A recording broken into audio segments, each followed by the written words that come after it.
एका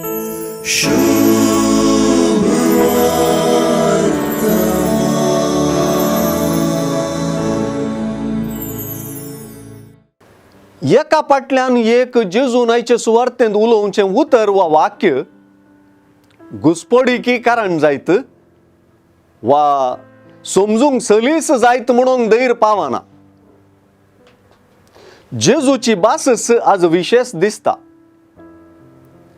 आवय बापूय भाऊ भयणी संगी संबंध बरो करूंक जाय म्हणचे वाजबी आतां तांच्याकी चड म्हजो मोग कर म्हणून जेजून म्हणचें वे.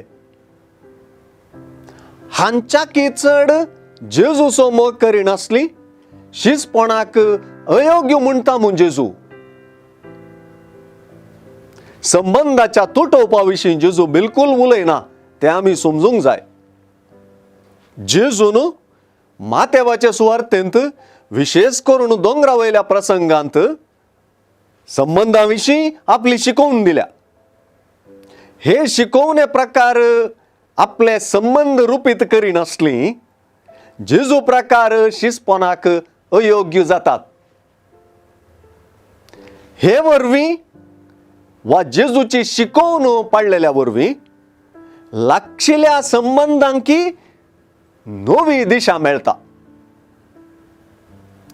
क्रिस्तांवान प्रेरीत जायनासलेली आवय बापूय भाऊ भयणी संगी शिसाचो संबंध कसो नवो जायत. क्रिस्ता संगी संबंध बिलकुल तुटणांत बगार ते नवे जातात. सुवार्थेचे नदरेन संबंध जोडताना पोरणे संबंध होगडायले परी दिसतीत पूण जेजू संगी सर्व संबंध नवसारतात.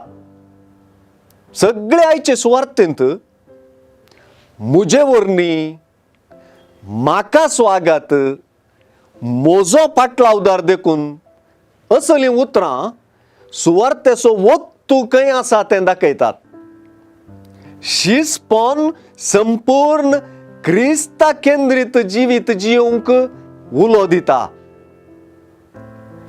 शिसपण जेजू थंय जेजू खातीर आनी जेजू वरवीं जियेल्लें मिसावान भरलेलें जिवीत जाता.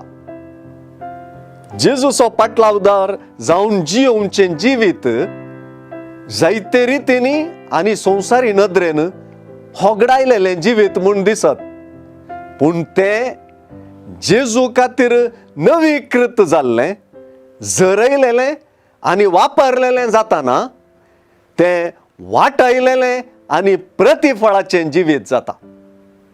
सवाल इतलेंच, हांव जेजूचो जालां म्हणटा तर तातूंत म्हज्या संबंधांनी आनी मिसावांत आनी सेवेंत जाल्लें नवें जावं कितें.